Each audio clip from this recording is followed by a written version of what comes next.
right now, this is my homemade Alfredo sauce I made. I just took a couple of cups of whipping cream. You can put as much as you want. I like a lot because I'm going to make a lot for my family. My husband loves it. And then you take some butter, a little bit of oil if you don't have, whichever one, but I prefer butter. And you just kind of cook the fried garlic. Once the garlic is kind of almost tender, then you add a little salt and pepper, and then you add some whipping cream. Inside of the whipping cream, you can put shreds of Parmigiano. I would prefer Parmigiano. Any white cheese, mozzarella is fine as well, as long as it's shredded. You want to just keep stirring it, turn it on high, and that's where we're at right now. I'm sorry I didn't show you guys the beginning. Those are pieces of garlic that you see, and it's really like a thick consistency of milk at first. But as time goes by, it thickens up, and that's what we're in the process of right now, okay? So what's going to happen is I'm going to dump some pasta in there that I've already boiled, which is right here, and it's brown because it's wheat pasta, ladies and gentlemen. I have it soaking in some warm water that it was boiled in to keep that saturation, because wheat pasta dries out, and I like mine kind of, moist. So you just want to kind of continue to hang around the kitchen and just give it a swirl. Once it gets kind of thick, you can feel it at the bottom. Keep making sure the cheese doesn't stick. See that cheese? See, it's thickening up. So you turn it down, and it should be another few minutes of that. Altogether, it takes about 15. Right now we have our flour going, and what I'm going to be doing is I have some turkey breast that's sliced very thin, so we're going to use that as a substitute for pork chops, turkey chops, okay? Because that's what we're going to have. Light on the salt, little parsley flakes, just to give it that color. And then we're going to put a little onion powder. I wish I had some smoked paprika. I think I do. It's crazy because I went grocery shopping and didn't get the details, which sucks. I'll just do some chili powder. Just a little bit. Okay. So you want to mix that up. Just want to lightly season your flour and the meat as well. Okay. So we're gonna do like a deal. So we're gonna dump the meat seasoned inside of here into the pot, okay? Okay, so as you can see, the grease is hot. I just slung a little water in there, splashed it. It's still, popping or whatever, so that's giving me the indication that it's ready to cook. We have our seasoned flour, and we have seasoned turkey breast. They're just thin sliced turkey breasts, you guys. If you're not, it works for me. They cook very fast. They are very delicious. It's kind of just like you're eating some turkey chops, some pork chops. Same effect. You want to shake some of that flour off and start dropping them in. I've already separated like the major big pieces and some of the scraps. Usually I take the scraps and put them in a Ziploc bag and save them for like a pasta dish or something else. But definitely we're going to throw these in. You want to lightly batter them. You don't want to have it too thick. I hate when this happens. Okay.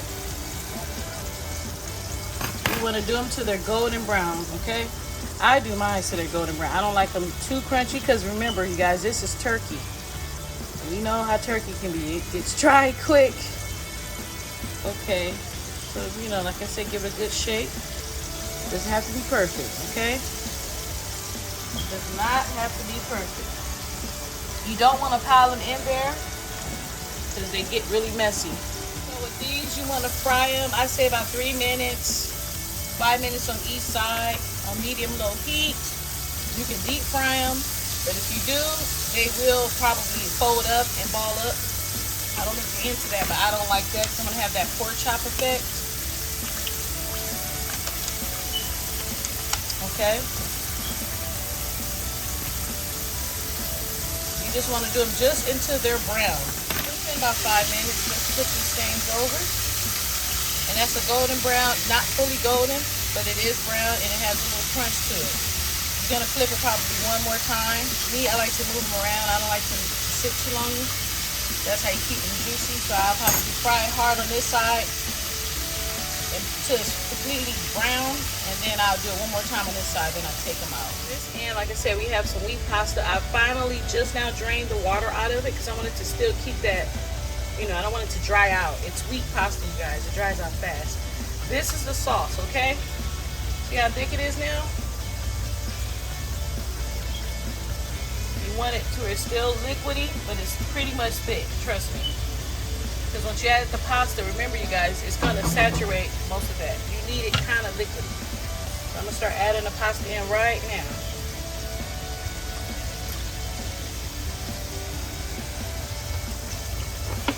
Get my fork. Pasta spoon. And make sure none of the water is dripping with the pasta. You want it kind of dry. You know, just basically off of the pasta. Which is fine if a little bit gets on there. You want to eyeball it. The goal is you want to make sure you don't have too much pasta and not enough sauce. Because what's going to happen is it's going to suck in. Trust me. Because you're going to cook this still a little bit longer. The longer you cook it, you guys, the thicker it gets. So that's up to you how you want it. If you feel like it's not thick enough, add some more Parmesan cheese in it. You can even do the powdered kind. Sometimes I even add other cheeses like I just might do today to really give it that rich, creamy, cheesy taste. See, for me, that will probably be enough. Right in there, you know? Because once you cook this down, trust and believe, the pasta's going to suck all the juices up and it will be dry. I like mine kind of creamy. I got a little bit more left. So far, I'm really impressed because I don't like it. I'd rather have more sauce, start off more sauce, than not enough. Because that's what makes the dish, you know? So at this rate, I'm just going to toss it in. I'm going to flip these suckers over here. See that? Golden brown. And still juicy, y'all.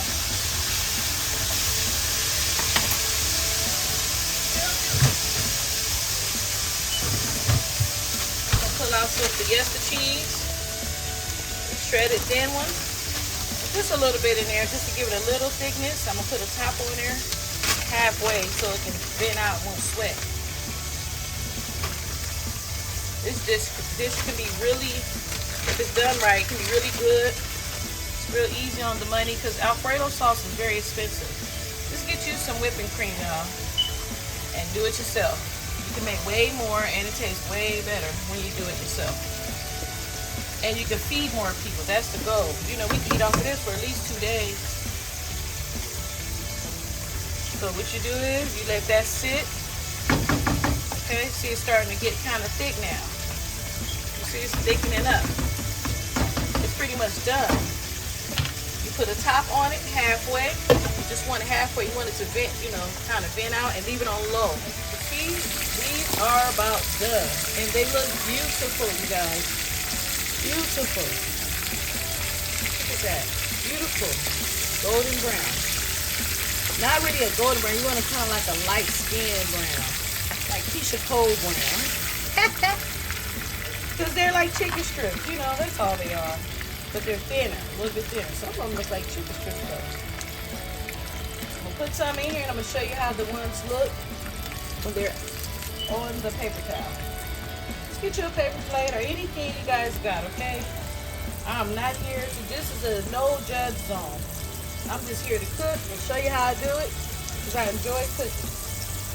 I'm not a chef or anything, but I do know how to cook and I love to cook. And I know I have a lot of tips for young women or women period who just can't cook. I can show you that it can be done. Okay? Are the turkey chops, just thin slices of turkey breast. You can get them at any market. If you don't, go to the deli, grab your breast and have them thinly sliced. And they look delicious. They are delicious. I ate some already. Nice and crispy.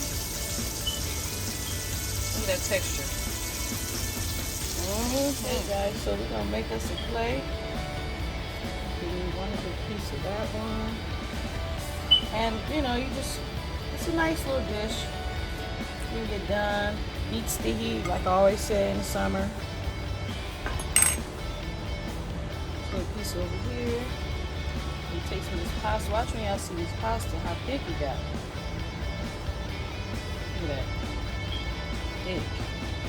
Creamy. You see that? Oh yeah, it's like that on. Look at that. Thick and creamy. Look at it, y'all. Just streaming. Look at that. Thick and creamy. And like I said, make it your way. Like I showed you how to make it. If you don't know, if you need to pull up more videos, you can. Just pull up how to make Alfredo sauce. It's way cheaper, y'all. It's cheaper. So the main thing you're gonna be paying for is the whipping cream. And that ain't number $2-3. You can make 2 jars of that Alfredo sauce with that. And this is just some kale, you guys. There you go. That's just the kale. I didn't put nothing in it but just some salt. Really just, I didn't put nothing in it but just some powder, garlic powder, and a couple of cloves of garlic. Because I'm backing down on the salt, trying to watch my weight and all my little health particles of life. Trying to keep hope alive, trying to stay alive. I'm going to hit the pasta off with just a little bit of parsley for, of course, coloring. And that is it, you guys. That is it. Look at that.